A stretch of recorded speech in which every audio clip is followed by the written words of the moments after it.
Hola, mi nombre es Augusto Vargas, estudiante de la certificación de especialización técnica en impuestos. Hoy les contaré sobre el cumplimiento tributario. Para entender el cumplimiento tributario, primero se debe reconocer la figura jurídica tributaria que se genera entre dos sujetos, el sujeto activo por un lado y el sujeto pasivo. Cuando hablamos de sujeto activo, siempre será el Estado o alguna de sus instituciones o representaciones, pero siempre será el Estado. Mientras que el sujeto pasivo va a ser la persona física o jurídica, que va a estar obligada por ley.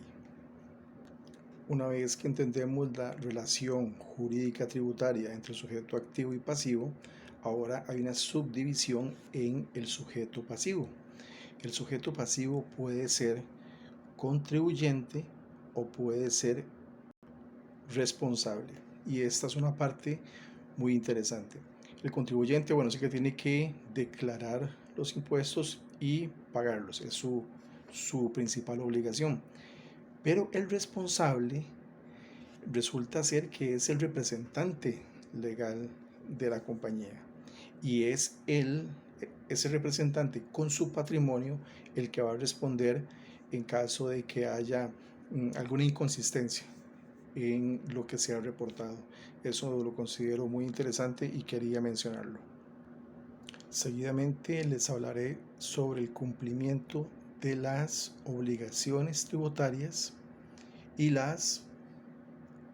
los deberes formales. Las obligaciones tributarias podemos dividirlas en tres tipos. Uno es la obligación tributaria principal, que es pagar, básicamente eso.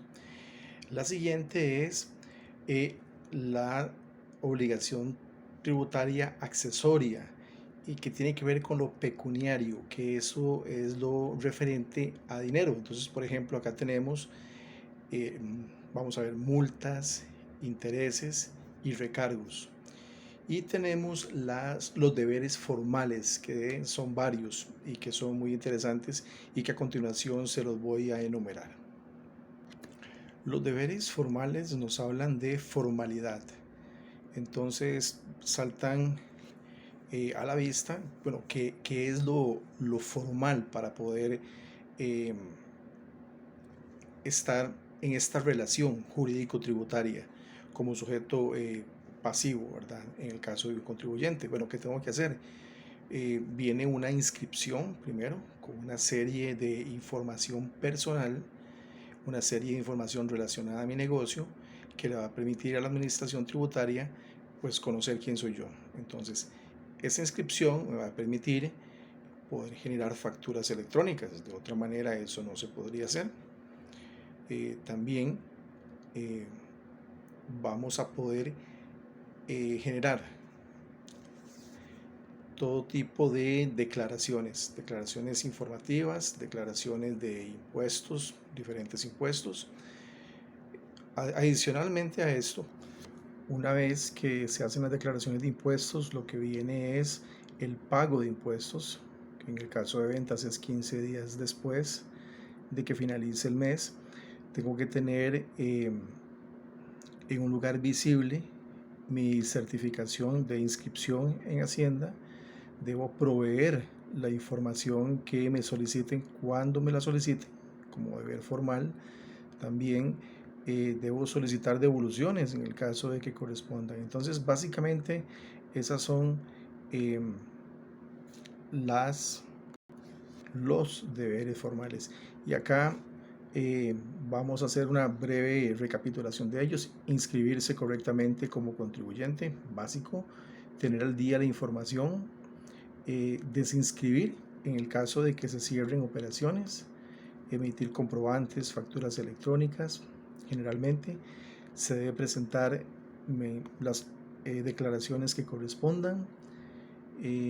Se debe presentar la información que la administración tributaria solicite cuando lo solicite. Eso es también un deber formal.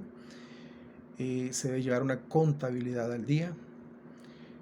Se debe presentar el impuesto o pagar el impuesto dentro de los 15 días naturales siguientes a que finalice el mes. Se debe tener la constancia de inscripción en un lugar visible, como lo mencionamos, y en caso de solicitar devoluciones, bueno, hacerlo mediante los formularios que correspondan. Seguidamente les explicaré las funciones del Departamento de Gestión de la Autoridad Tributaria, que se encarga de los deberes formales que los acabamos de ver y también del control cruzado de información. Ok, esto es muy importante, es básico.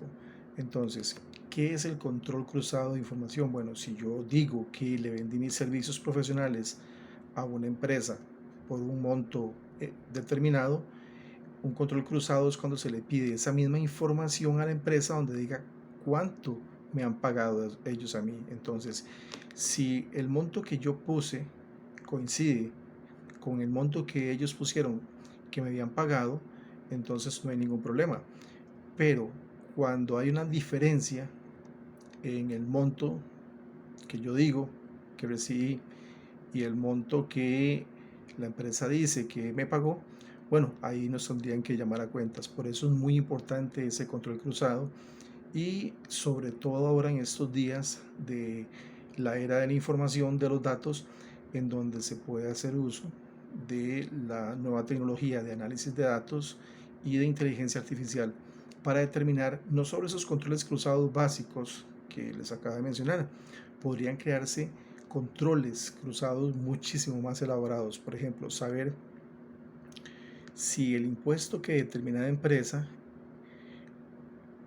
que está declarando coincide con el impuesto de esa misma industria.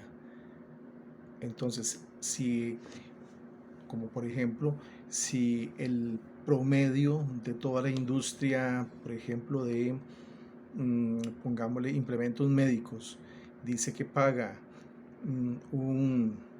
vamos a ver, un porcentaje, ganancias de base imponible, no sé, pongámosle que de un 30%, si una empresa llega y dice, no, mis ganancias o mi utilidad neta no fue de un 30, fue de un 2%, y sobre ese 2%, sobre esa base imponible voy a pagar, bueno, ya eso generaría una alerta. Entonces, esa es la importancia de este departamento de gestión dentro de la administración tributaria. Tiene la capacidad y el potencial de generar un aporte, una contribución tributaria que sea justa para todos. En las leyes tributarias vamos a escuchar el concepto de salario base cuando nos refiramos a algún tipo de sanción. Entonces, este concepto lo que busca es que este salario o esta base sobre la cual se va a sancionar, bueno, se actualice todos los años. Entonces, para el año 2024, el salario base es de 462.400 colones. Basados en ese monto se calculan las sanciones. ¿Cómo se podría dar un eventual cierre de un negocio? Bueno, el Departamento de Gestión de la Autoridad Tributaria tiene la facultad de revisar los negocios y si no están entregando factura electrónica, bueno, habrá una sanción de 2 salarios base. Salario base que lo voy a rectificar del 1 de enero al 31 de diciembre de 2024 es de 462.200. Entonces, si se le llegara una multa a alguna empresa por no dar factura electrónica, serían 2 salarios base. Y si esta empresa llega a ser reincidente en no dar, o este obligado tributario, este sujeto pasivo, llega a ser reincidente en no entregar facturas, entonces se cierra el negocio por 5 días hábiles.